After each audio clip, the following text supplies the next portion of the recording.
Magpapatuloy ang kaganapan kung saan tuluyan nang lumapit ang matabang lalaki sa dalawa para ibigay dito ang kanyang contact number dahil nararamdaman niyang nakatadhana ang dalawa sa kanya gayong ilang beses na silang nagkikita-kita. Agad naman itong tinanggap ng kaibigan ni Lee Chuhan at labis itong nagulat nang makita niyang isa palang boss ng kumpanya ang matabang lalaking ito. Pagtapos ay sinimulan na nito ang kanyang pagpapanggap na labis siyang humahanga sa pera ng lalaking ito, habang wala na lang magawa si Lee Chuhan kundi ang panoorin na lang ang babaeng ito. Nang natigilan naman ito nang biglang tumawag sa kanyang telepono ang mga doktor na kasama nila dahil tapos na sa trabaho ang mga ito kaya handa na silang pumunta sa kainan na nasabi ng mga ito. Paglipas lang ng ilang minuto ay dumating na nga ang mga kasama nilang doktor para maghapunan kasama nila. Sinabi rin ni Lee Chuhan na nakakuha ng maraming isda si Linyi sa ilog at ito mismo ang nagluluto ng isda para sa kanila. Habang napapatanong naman ang matabang lalaki sa kanyang tauhan kung sino naman ang mga dumating na matatandang lalaki dahil napapansin niyang parang mayroon itong malapit na relasyon sa dalawang babaeng yun. Sinagot siya ng kanyang tauhan na maaaring lolo ng mga ito ang dumating upang makasama sa pagkain. Dagdag pa nito na yun na mismo ang tamang pagkakataon ng kanyang boss para ipakita nito sa matatandang yun ang kayamanan nito nang sa gayon ay hindi na nito maging problema ang dalawang babae. Pinuri naman nito ang kanyang tauhan dahil sa husay nitong mag-isip ng mga paraan. Paglipas ng kalahating oras kung saan natapos ng magluto si Linyi, ay labis naman siyang pinasasalamatan ng mga doktor sa kanyang personal na serbisyo sa kanila, hindi rin nila inaasahan na ito pa mismo ang magluluto ng pagkain para lang sa kanila. Pinaliwanag ni Linyi na masyado ng maraming naitulong ang mga ito sa kanya kaya naman gagamitin niya ang ganung pagkakataon para magpakita ng pasasalamat. Masaya itong tanggapin ang pasasalamat ng ating bida at dahil ito pa mismo ang nagluto ay daramihan na niya ang kanyang kakainin dahil siguradong masarap lahat ng pagkain na niluto nito. Natigilan naman sila nang biglang lumapit ang matabang lalaki para magtanong kung si Linyi ba talaga ang nagluto ng mga pagkain na yon. Tinanong lang naman ito ni Linyi kung anong kailangan nito sa kanya. Sinagot siya nito na napansin niya lang na masasarap lahat ng naluto nitong pagkain kaya naman gusto niyang alukin ito ng mataas na sahod para maging personal niyang chef. Natahimik ang lahat sa kanilang narinig habang napapaisip naman ng mga doktor kung sino nga raw ba itong tanga na ito para alukin ng trabaho ang isang bilyonaryo na kagaya ni Linyi. Habang muli namang nagtanong si Linyi dito kung sa palagay ba ng matabang lalaki na isa siyang tao na may maraming oras para magluto ng pagkain. Batid nito na mahalaga ang oras ng ating bida kaya naman magbabayad siya ng malaking halaga para dito, nakahanda siyang magbayad ng 1,000 sa ating bida at siya na rin ang bahala sa lahat ng ingredients na gagamitin nito. Galit lang naman siyang pinaalis ng ating bida dahil hindi siya interesado sa maliit na pera na hawak nito, mas mabuting tumigil na ito sa pangungulit sa kanya dahil hindi nito magugustuhan ang mangyayari kung tuluyan siyang mainis dito. Nagalit rin naman ng lalaki dito kaya naman mas lalo pa niyang tinaasan ang sahod nito sa 10,000 nang sa gayon ay hindi na nito maisip pang tumanggi. Habang nag-uusap ang dalawa ay eksakto namang pumasok ang hindi kilalang lalaki sa kainan. Base sa reaksyon ng dalawa ay madali lang na masasabing mayaman at makapangyarihan ang lalaking pumasok. Kaya naman magalang itong nakipagkilala sa lalaking ito bilang may-ari ng isang food factory sa Dong County. Pagtapos ay inaya nito si Mr. Zhang na kumain kasama niya dahil may magaling siyang chef na magluluto para sa kanila. Magalang namang tinanggihan ni Mr. Zhang ang alok nito dahil may mahahalagang tao siyang pinunta doon kaya wala siyang oras para dito. Malalaman na ang mga sikat na doktor pala ang dahilan ng pagpunta nito sa lugar. Nais niyang makausap ang mga ito sa isang mahalagang bagay kaya naman nagpunta siya ng personal doon. Subalit tinanggihan lang naman ito ng doktor na kasama ni Linyi gayong may ginagawa pa sila sa poverty alleviation, pagtapos nila dito ay balak na nilang bumalik sa Zhonghai kaya wala silang oras para dito. Batid nito na lubhang mahalaga ang oras ng mga nasabing doktor kaya naman humihingi lamang siya ng 2 araw sa mga ito. Siya na din ang bahala sa lahat ng gastos at maipapangako niya rin sa kanila na di hamak na mas madali lang ang kanilang gagawin kesa sa ginagawa nila sa poverty alleviation. Nakisingit naman si Linyi sa usapan ng dalawa kung saan sinabi nito na malinaw naman ang ginawang pagtanggi ng mga kasama niyang doktor kaya pinaalis na niya ang lalaking ito dahil wala silang balak na magtrabaho para dito. Narinig ng matabang lalaki ang sinabi nito kaya naman nagagalit siyang nagtanong kung anong karapatan ng ating bida na magsalita ng ganon, habang tinatanong naman ito ni Mr. Zhang kung ano ang pagkakakilanlan nito. Dahil sa katanungan nito ay pinakilala na nga ng mga doktor si Linyi sa kanila bilang ang batang may-ari ng Lingyun Group at ang isa sa pinakamayaman sa kanilang bansa. Labis na ikinagulat ng dalawa ang kanilang narinig gayong hindi nila inaasahan na ang batang kagaya nito ang may-ari ng isa sa pinakamalaking kumpanya sa bansa. Dagdag pa nito na hindi lamang ito ang pagmamay-ari ni Linyi dahil ito rin ang Secretary General ng Medical Association kaya masasabi niya talagang mataas ang posisyon nito sa lipunan. Sa mga sinasabi nito ay lalong natatakot ang hangal sa maaaring mangyari sa kanya dahil sinubukan niyang ipagmayabang ang kanyang pera sa harap ng ganitong makapangyarihang tao. Habang masaya namang nakipagkilala si Mr. Zhang dito, humingi rin siya ng tawad sa kanyang naging asal dahil hindi niya inaasahan na ito pala ang may-ari ng Lingyun Group. Wala namang pakialam si Linyi dito sapagkat kumakain sila ngayon, gaya rin ng sinabi nila kanina ay wala silang balak na tulungan ito kaya mas mabuting huwag na itong maging makulit. Pagtapos ay tinanong nito ang matabang lalaki dahil nais niyang pag-usapan nila kung anong nais nito kanina. Gusto nitong magluto siya ng pagkain para dito ngunit nagtataka siya kung magkano naman ang ibabayad dito sa kanya para pumayag siya. Agad naman itong nagmakaawa sa ating bida dahil batid niyang mali ang kanyang ginawa kaya humihingi siya dito ng kapatawaran. Pinaliwanag ni Linyi dito na hindi niya lang ito pinapansin ngunit ito ang lumalapit sa kanila. Napapansin niya rin na sumusunod ito sa kanila at nais pa nitong kunin ang kanyang babae. Labis na natakot ang hangal dahil napagtanto niya na galit na talaga si Linyi kaya naman agad nitong sinisi ang hangal niyang tauhan dahil ito naman talaga ang may kasalanan ng lahat. Humingi ng tawad ang tauhan nito sa kanyang boss dahil hindi niya rin inaasahan na ganito pala ang mangyayari, inakala niya na mahirap lamang si Linyi kaya inaamin niyang kasalanan nga niya ang lahat. Subalit hindi na ito pinakinggan ng kanyang boss dahil hindi na nito mababago na nilagay nito siya sa kapahamakan. Habang wala namang oras si Linyi para sa dalawang ito kaya inutusan nito si Mr. Zhang na asikasuhin ang dalawang yun dahil ayaw niyang makita ang mga ito habang kumakain siya. Dahil sa utos nito ay agad na lumapit si Mr. Zhang sa dalawa upang pigilan ang kanilang pagtatalo, kaya naman wala nang nagawa ang dalawa kundi ang umalis ng malungkot doon. Makalipas ang 2 buwan kung saan maayos namang tumatakbo ang lahat sa trabaho, nagsusulat na rin ng report si Director Lin para sa mga nakuha nilang tagumpay nitong nakaraang buwan, mabilis ang paglago ng kanilang nayon at dahil ito sa ating bida kaya pasasalamat talaga nila dito ang lahat. Tinanong naman ito ni Linyi kung mayroon ba siyang pwedeng maitulong dito. Sinagot nito nang wala dahil magagawa naman nila ng maayos ang trabaho nila, dagdag pa niya na mas mabuting mag-focus na lang ito sa sarili nitong trabaho dahil sila na ni Li Xinjin ang bahala doon. Matapos nito ay makikitang nakatanggap ng tawag si Linyi mula sa kanilang boss kung saan inuutusan siya nitong magtungo sa kanyang opisina. Sa opisina nito ay makikitang pinag-uusapan nila ang patungkol sa edukasyon ng nayon, maayos na rin ang kanilang mga ospital sa tulong ng ating bida kaya naman sila na ngayon ang bahala pagdating sa edukasyon. Batid ng kanilang boss na mahalaga ito para sa kanila ngunit wala pa siyang detalyadong plano patungkol dito hanggang ngayon. Masaya namang sinabi ng nanay ng hangal na siya na ang bahala pagdating sa edukasyon ng Dong County dahil dati siyang counselor ng sikat na paaralan kaya marami siyang koneksyon pagdating sa ganitong klase ng larangan. Nagpasalamat ang kanilang boss sa kagustuhan nitong tumulong sa kanila kaya naman nais niyang marinig ang plano nito patungkol sa edukasyon ng bayan nila. Sinagot siya nito na nais niyang kausapin ng mga dati niyang kakilala para magturo sa mga guro sa nayon nila nang sa gayon ay magkaroon pa ng mas malalim na kaalaman ang mga ito. Dagdag pa ng ama nito na isa itong magandang pagkakataon para sa kanila na mapaganda ang edukasyon ng Dong County. Magsisimula na ring maghanda ng plano ang hangal para sa gagawin nilang ito. Subalit pinigilan sila ng kanilang boss dahil hindi naman nila kailangang magmadali sapagkat mas magandang tanungin muna nila si Linyi kung anong opinyon nito. Hindi naman sinang-ayunan ng ama ng hangal ang bagay na ito dahil masyado ng maraming ginagawa si Linyi ngayon kaya hindi na nila kailangang abalahin pa ito. Batid ito ng kanilang boss subalit nais niya pa ring marinig ang personal na opinyon nito dahil mas magiging maganda ang plano kung maririnig nila ang opinyon nito. Habang nag-uusap ang mga ito ay eksakto namang dumating sa lugar ang kanilang pinag-uusapan. Pinaliwanag ng boss nito na dahil nagawa na nilang ayusin ang kanilang healthcare system dahil sa ating bida ay pinag-uusapan naman nila ngayon ang patungkol sa edukasyon ng bayan kaya nais niyang marinig ang opinyon ni Linyi patungkol dito. Pinayuhan naman ito ng ama ng hangal na mas mabuting hayaan na lang nito sila na umayos ng bagay na ito dahil hindi na naman nila kailangan ng tulong nito para sa edukasyon ng nayon. Wala naman talagang pakialam si Linyi kung sino ang gagawa ng trabaho ngunit ayaw niya lang talagang ang gagawa nito ay ang mga kagaya nilang walang kakayahan. Ikinagalit ng dalawang mag-asawa ang narinig nila dito kaya tinanong nila ito kung sinasabi ba nito na wala silang kakayahan na ayusin ang edukasyon sa Dong County. Pinakilala ng ina nito ang kanyang sarili sa ating bida bilang isang dating counselor ng sikat na paaralan kaya mas mabuting magtiwala na lang sa kanya si Linyi dahil may kakayahan talaga siyang ayusin ang edukasyon ng nayon. Nagtataka naman si Linyi sa pagiging mayabang nito gayong hindi naman talaga espesyal ang counselor, wala siyang tiwala na ang isang counselor na kagaya nito ay magagawang maayos ang edukasyon ng maliit na nayon kagaya ng Dong County.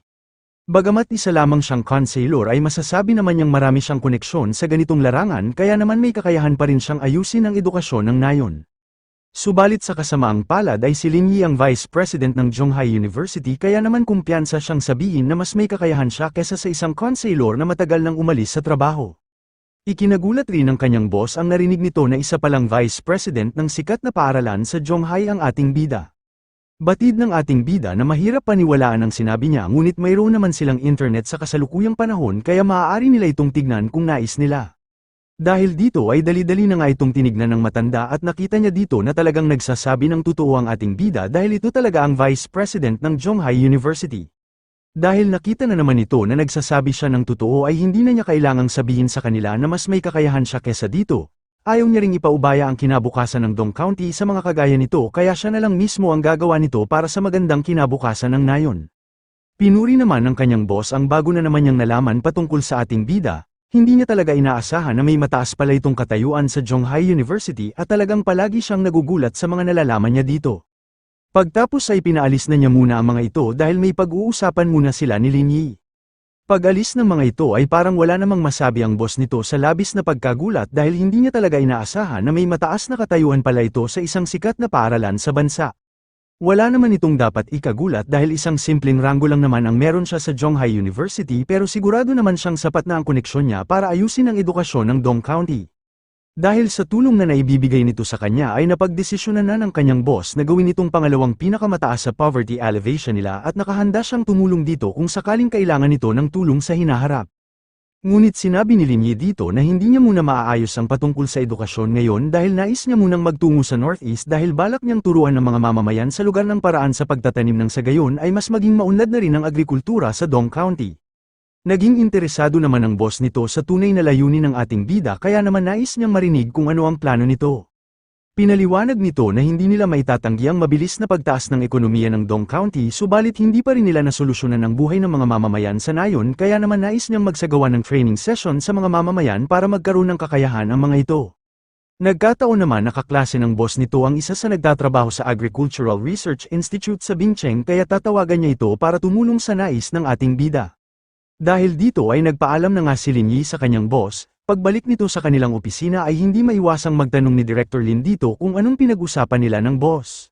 Sinagot siya nito na nag-usap lamang sila patungkol sa trabaho at ang balak niyang magtungo sa Northeast para isama ang mga mamamayan na magsanay sa lugar. Tinanong naman siya nito kung balak ba nitong isama si Li Xinjin sa gagawin nitong trip dahil alam niyang mahirap para dito na gawin ito ng mag-isa lamang. Batid ni Lin Yi na nais nitong magkaroon siya ng kasama sa trabaho pero para sa kanya ay mas gusto niyang kasama si Director Lin dahil di hamak na mas makakatulong ito sa kanya. Tinanggihan naman ito ang alok ni Lin Yi sa kanya dahil masyado na siyang matanda para sa ganitong mga trip. Pagsapit ng kinabukasan ay biglang naalala ni Director Lin na pupunta pala si Lin Yi sa Zhonghai kinabukasan kaya naman humingi siya ng pabor dito dahil ang kanyang anak ay nasa Zhonghai kaya nais niyang gamitin si Lin Yi para dalhan ng damit ang kanyang anak na nakatira doon. Wala naman itong problema sa ating bida dahil kaibigan na rin naman ang tingin niya kay Director Lin. Pagtapos ay inaya nito si Director Lin na magtungo sa mga mamamayan upang malaman kung anong reaksyon ng mga ito sa balak niyang pagsasanay sa Northeast. Kaya naman dali-dali silang nagtungo sa bayan, sinabihan ni Director Lin ang mga manggagawa doon na mas mabuting siguraduhin nila na maayos ang pagdaloy ng mga tubig sa mga naninirahan doon dahil hindi sila magbabayad kung sakaling palpak ang gawa nila. Sinigurado naman ng manggagawa doon na gagawin nila ng maayos ang trabaho gayong sa lugar na iyon nakatira ang kanyang pamilya kaya natural lamang na gagawin nila ito ng maayos. Nagtaka naman ang dalawa sa sinabi nito dahil sila ang binayaran ng poverty elevation na gumawa ng trabaho at sa pagkakaalam niya na nagmula sa Zhonghai ang mga ito kaya hindi nila maunawaan kung paanong doon nakatira ang pamilya nito. Pinaliwanag nito na nagtungo lamang siya sa Zhonghai para magtrabaho subalit sa Dong County talaga siya nakatira. Masaya rin siyang mabigyan ng pagkakataon na makatulong sa mga naninirahan doon kaya makakasiguro silang gagawin niya ng maayos ang trabaho.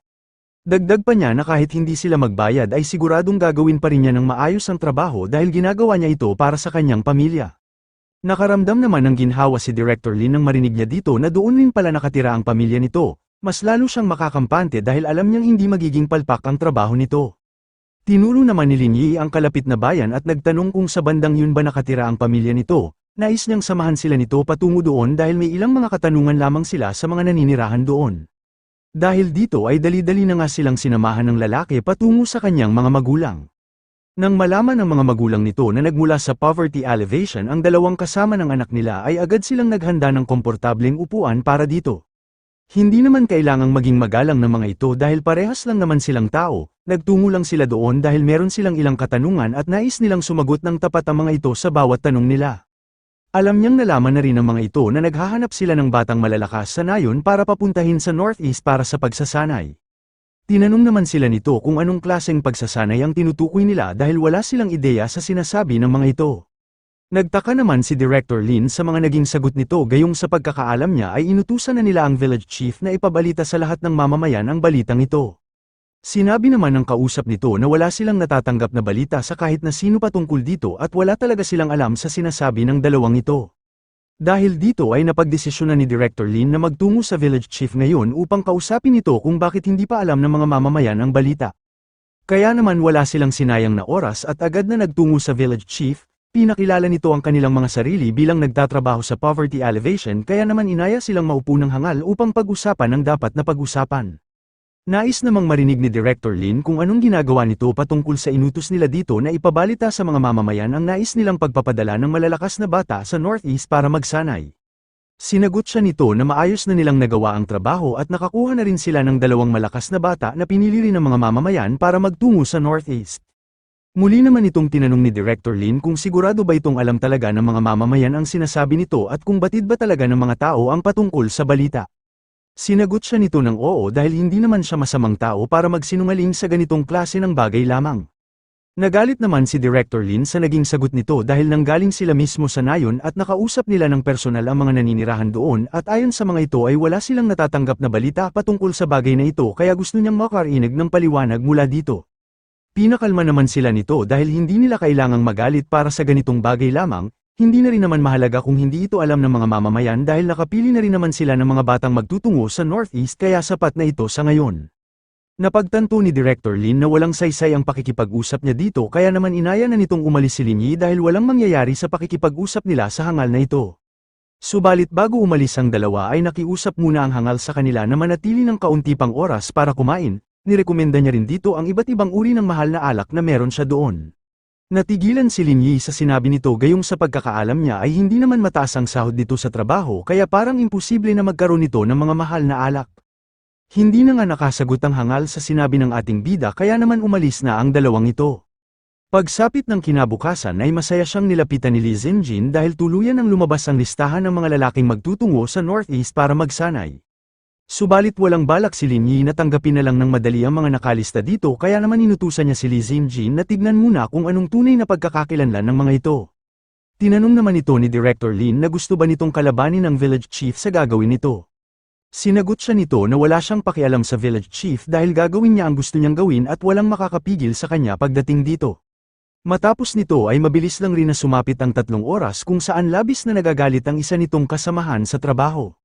Hindi naman maunawaan ni Lin Yi kung bakit nagagalit ang lalaking ito kaya tinanong niya ito kung ano ang dahilan ng galit nito. Sinagot siya nito na nagagalit siya dahil nakita niyang tinanggal ni Lin Yi sa listahan ang mga lalaking magpupunta sa Northeast, dagdag pa niya na pinili ng mga mamamayan ang mga ito kaya anong problema na ayaw itong isama ni Lin Yi.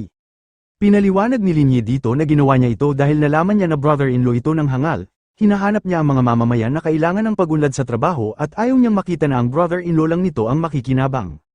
Dahil dito ay wala na lang itong nagawa kundi ang umalis habang may nagagalit na reaksyon. Pag-alis nito ay sinabihan ni Director Lin ang ating bida na mas mabuti kung pinabayaan na lang nito ang hangal dahil wala namang magiging magandang dulot ang pagkakaroon nito ng maraming kalaban. Wala naman itong dapat ikabahala sa ating bida dahil alam niya ang kanyang ginagawa, hindi rin naman siya natatakot sa kahit na sino kaya naman wala lang sa kanya ang pagkalaban dito. Malaki ang tiwala ni Director Lin sa ating bida kaya naman pababayaan na lang niya ito sa gusto nitong gawin. Matapos nito ay oras na nga para sa hapunan kaya naman inaya na sila ni Li Zinjin na kumain sa labas, subalit bago nila ito magawa ay narinig nila agad ang malalakas na sigaw sa labas ng opisina kung saan makikitang marami ang nagrarally para paalisin si Lin Yi sa Dong County. Ayon sa kanila ay ayaw nila sa ating bida dahil nalaman nila na ginagamit lang nito ang mga personal na materyales ng nayon para sa sarili nitong kapakinabangan. Hindi maintindihan ni Director Lin ang nangyayari gayong si Lin Yi ang dahilan kung bakit nakaranas ng pagunlad ang bayan pero ito pa mismo ang gustong paalisin ng mga mamamayan. Dahil sa ingay na ginagawa ng mga ito ay tuluyan na nga lumabas ang kanilang boss para kausapin ang mga nasa labas. Pinaliwanag ng isa sa mga ito na gusto nilang umalis na si Lin Yi dahil ginagamit nito ang ibang tao para maging mayaman, Nangako ito na makakatanggap sila ng libreng pagsasanay sa Northeast pero nalaman nila na hindi pala ito totoo dahil ginawa lang ito ni Linyi para makakuha ng pondo sa gagawing training para makuha nito ang pera sa sarili nito. Dagdag pa nito na kailangan talaga nila ng dagdag na kaalaman kaya kailangan talaga nila ang ganitong oportunidad, ngunit wala silang magagawa gayong may isang kurakot na nasa poverty elevation. Pinatigil naman ng hangal ang mga ito dahil nangangako siya na mismo ang aayos ng problema at sisiguraduhing mabibigyan ng malinaw na paliwanag ang lahat.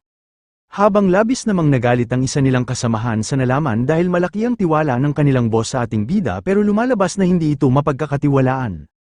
Habang tinanong lang naman ni Linyi ang mga nagrarally kung anong karapatan meron sila para sabihin na ninanakaw niya ang pera na gagamitin sa pagpunta sa Northeast. Nagalit ito sa tanong ng ating bida dahil hindi na kailangang magtanong pa ng ganitong bagay sapagkat ang pagiging mamamayan nila sa nayon ay sapat na para masabi na may karapatan silang magreklamo. Habang ginamit ng isa pang hangal ang pagkakataon para tuluyang sirain si Linyi sa harap ng kanilang boss, ayon dito ay kailangan na nilang alisin sa trabaho si Linyi dahil magdudulot lang ito ng seryosong problema sa kanila kung hindi nila ito gagawin.